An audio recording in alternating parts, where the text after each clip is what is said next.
Welcome back. As residents, you know that there is wildlife all around us, but some are easier to live with than others. Joining us today is the spokesperson for Florida Fish and Wildlife, Officer Jorge Pino, and he's here to explain to us why it's very important to get along with some of the animals that also call Coral Gables home. Thank you so much, Officer, for being here. My pleasure. My pleasure. So first, let's talk about an incident that happened back in July. And it was right along a canal in our area, right off of 57th Avenue and Tarragona, I think it is. And it was a crocodile that attacked a dog. The dog died. And so really from that, we're doing a big public awareness of this wildlife that's among us. A lot of people may not know that we've got crocodiles that live here, but we do, and we've had them for quite a while, and you were involved in that incident and other incidents. Tell me about just the incident and what happened there. You know any particulars about that case? Yes. First of all, let me thank you for having me, and thanks to Coral Gables for taking the steps that they're taking to educate the public. I think that that is a crucial component to learning how to live with crocodiles, is the educational component. In this particular case, there was a Jack Russell that was very close to shore.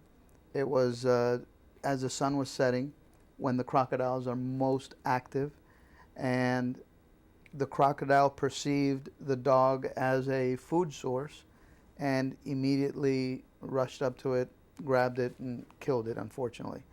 You know, we take all these incidents very to heart. I'm a pet owner. I certainly don't want to see my dog suffer the same fate that that dog did. But as a pet owner, and as a pet owner living in South Florida, where we know that there is wildlife, there's going to be crocodiles or there's going to be alligators in just about every body of water in this general area. You have to be mindful that that is the case. What we prescribe is don't ever walk a dog near a body of water without a leash. You have to have your dog leashed. Don't ever let the dog, or a child for that matter, be within 10 feet of shore. You can't do that. And it's just not a good practice to do so, because we've seen what could happen. Yeah, and this is not the first time, but again, it goes back to the fact that, you know, they were here before us. Yes, absolutely. I mean, the crocodiles and the alligators have been here for millions of years, and they will continue to be here for millions of years. We are also here, so we have to learn how to coexist with these animals. And there's a few things that people need to adhere to. Swimming in a canal or foreign body of water that you're not familiar with, or even if it's behind your house, right in the morning hours or when the sun is setting, it's probably not an advisable thing, especially if you know that there has been crocodile sightings or alligator sightings in that area. Don't do it. It's just not advisable. Don't walk your dog without a leash. Don't let your child swim or get close to shore during those crucial moments. I have to point out that there has never been a crocodile bite in the state of Florida since we've been keeping records. Okay. The crocodile is not known to be an aggressive animal. If you and I were to be walking in a crocodile sanctuary right now, and we approach the largest crocodile, the first thing that crocodile is going to do is run into the water. They want absolutely nothing to do with humans. Having said that, if you and I were to get on all fours and we're walking like if we were a pig or if we were a big dog or something, and we are walking on the shore, you know, yeah, we're at risk of getting, getting attacked. But if you take common sense approach to this, we have to coexist with these animals. They're not going to go anywhere, and we're not going to go anywhere. Exactly. So we need to learn how to coexist with them. And let me ask you, in this incident, nothing was done to the crocodile. We've seen in many reports before where there's incidents with alligators that they're sometimes removed from the location that they were found, and either euthanized in some cases if they've done something, or they've been put back into another wildlife habitat. In this case, they were left where they are in our canals. What's the distinction? What's the difference between an alligator and a crocodile then when it comes to preservation and safety there? It boils down to numbers. We have, among other things, but we have over 1.2 million alligators in the state of Florida. We only have about 2,000 crocodiles in the state of Florida. What we try to do in this particular case, we analyze the situation, and based on the information that we have, if the crocodile was simply being a crocodile and was just existing, no, we're not going to take the action of removing. Now, we take every case is different, but in this particular case, that was a decision that was made. Last night, I learned that the crocodile is actually going to be removed from that area. There was a gentleman that was on a paddle board in the canal, and the crocodile approached the gentleman.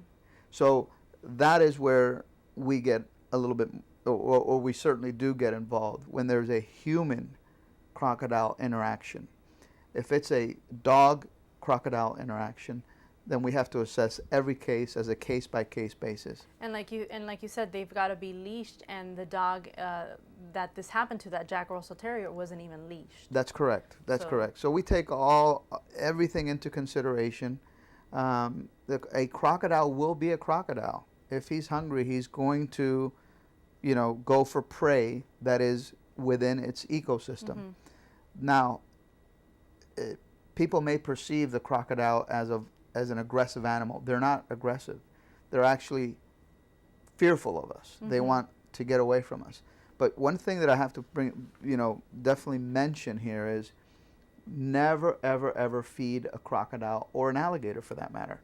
The minute that you do that, that crocodile or that alligator will start losing its natural fear of humans, and it will start to perceive the human being as being a food source.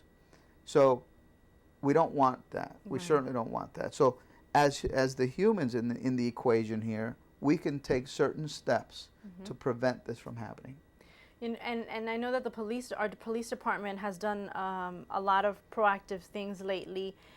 They've taken a brochure that I think is put out by the Florida Fish and Wildlife and handed it out to residents in the area, and they've gone even further off the shoreline to neighborhoods. It's a pamphlet that says how to coexist with crocodiles and wildlife.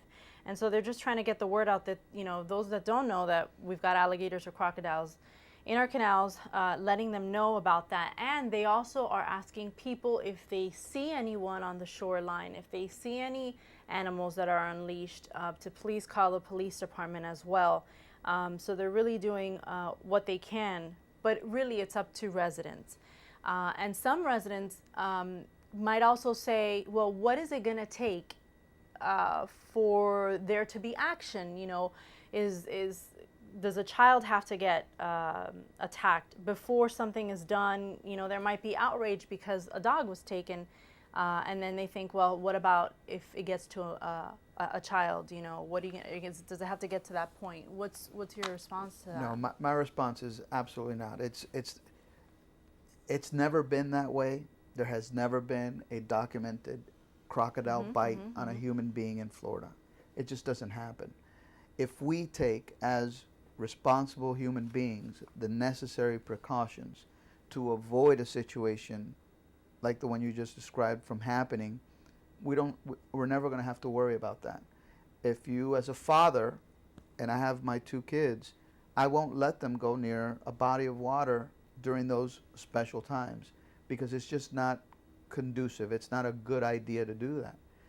If I have my dog, I'm not going to let my dog off the leash roaming near the side of a canal because you're putting that dog in danger, and you're putting your kids in danger if you allow them to swim in a foreign body of water that you're not too familiar with. So if we use the necessary steps, if we take the necessary steps to avoid a tragedy from happening as humans, I think that we're going to be okay. We have to coexist with these animals. And I applaud, again, the Coral Gables Police Department and the city of Coral Gables for taking the actions that they've taken. Education is the key. If people understand what the do's and don'ts are when it comes to living with alligators or crocodiles, I think that we're going to be okay. You think we have alligators as well in our canals? Oh, there's no doubt. There's no doubt.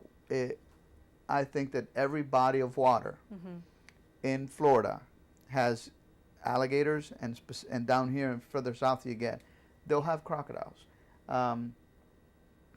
In the city of Miami not too long ago, we pulled out a 14-foot alligator that was living behind Cedar Hospital, believe it or not, for years. And that alligator was living there. So where you least expected, there's going to be an alligator. That alligator had been fed by humans for many, many, many years. So that's a terrible no-no. You cannot feed alligators. Not only is it not good for the animal, not good for the human being, but it's against the law. It's a second-degree misdemeanor to touch, feed, harass a crocodile or an alligator. So not only is it against the law, but it's also going to hurt the human being, and it's also going to hurt the animal eventually. Okay.